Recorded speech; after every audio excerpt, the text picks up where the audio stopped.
Assalamualaikum warahmatullahi wabarakatuh. Halo anak-anakku kelas 5. Bagaimana kabar kalian hari ini? Semoga kita selalu dalam keadaan sehat. Amin. Bertemu kembali dengan Bu Maulida. Kali ini kita akan belajar tentang meneladani perjuangan Rasulullah Sallallahu Alaihi Wasallam. Submateri peristiwa Fathu Mekah. Diikuti dengan baik-baik ya anak-anak. Nabi Muhammad Sallallahu Alaihi Wasallam adalah seorang rasul dan juga negarawan. Beliau seorang panglima yang mahir dalam strategi peperangan. Kemampuannya terbukti dalam membangun kota Madinah dari serangan musuh. Beliau berhasil memenangkan beberapa peperangan. Namun, hingga saat itu Mekah sebagai kota suci masih dikuasai oleh kaum jahiliyah. Kaum kafir Quraisy masih berkuasa dan Ka'bah masih dikelilingi banyak patung berhala. Tugas besar menanti Rasulullah dan kaum muslimin untuk dapat membebaskan Ka'bah dari berhala-berhala. Nah, terjadilah pembukaan kota Mekah. Artinya, perebutan kembali kota Mekah yang dikuasai oleh kaum kafir Quraisy setelah kaum muslimin tinggal di Madinah selama 8 tahun. Pada bulan Zulqaidah tahun ke-6 Hijriyah, Rasulullah Shallallahu Alaihi Wasallam mengajak 1.400 kaum muslimin hendak berangkat ke Mekah untuk menunaikan ibadah haji dan umroh. Para sahabat Nabi sangat antusias untuk berangkat ke Mekah, terutama kaum muhajirin yang telah lama meninggalkan kota kelahirannya. Namun, pada perjalanan mereka terhenti di Hudaybiyah, yaitu daerah yang berada pada 22 km dari Mekah. Kaum kafir Quraisy menanyakan perihal maksud kedatangan rombongan Nabi ke Mekah. Lalu, utusan Rasulullah menjelaskan bahwa kedatangan mereka bukan dimaksudkan untuk penyerbuan, akan tetapi untuk melaksanakan umroh dan mengunjungi saudaranya. Kemudian kembali lagi ke Madinah.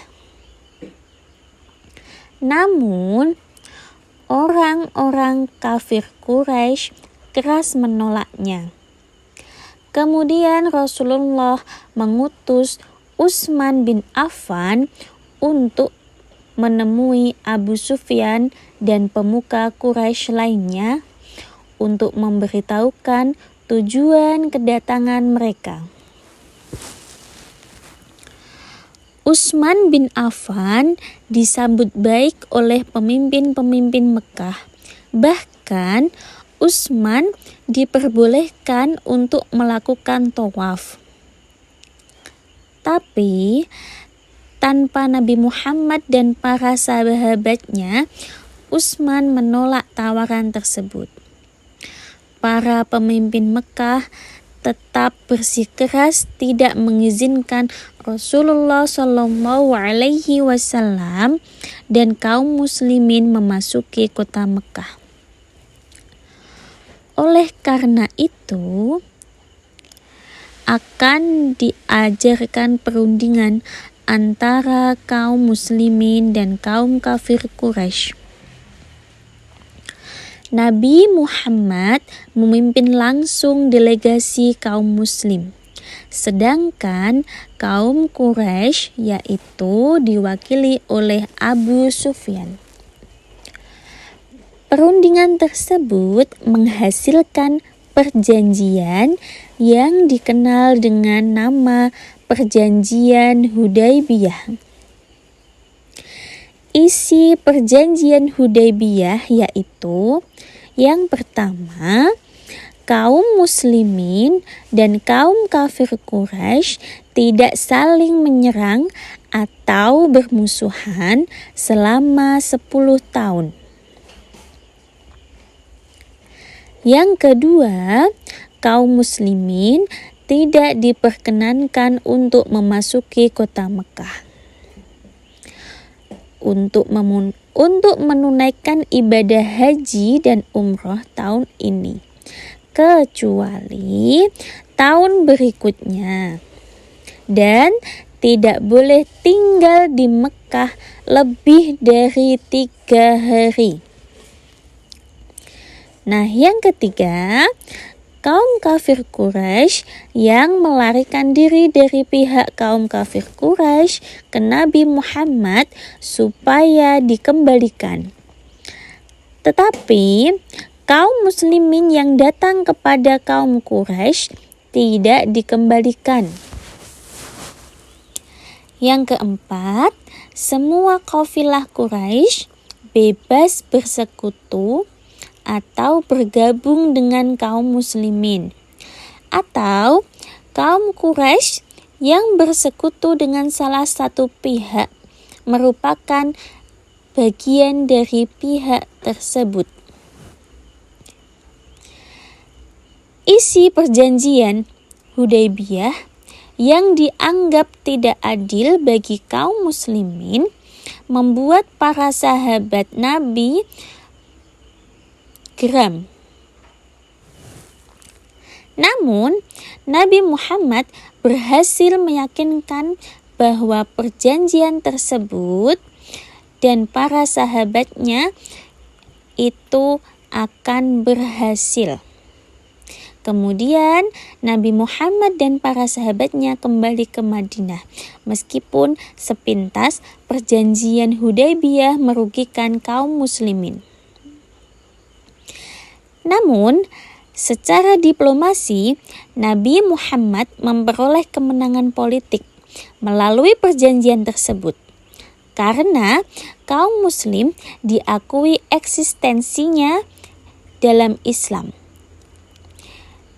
Dan kemudian Islam diakui sebagai agama resmi pada saat itu.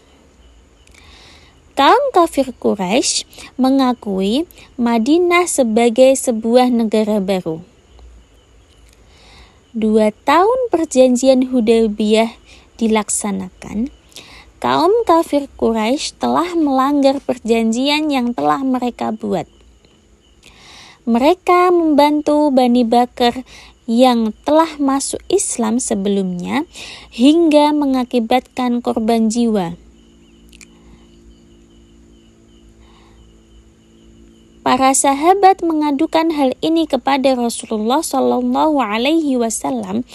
Kemudian Rasulullah melakukan beberapa tawaran kepada kaum kafir Quraisy, karena kaum kafir Quraisy memilih untuk membatalkan perjanjian Hudaybiyah, membuat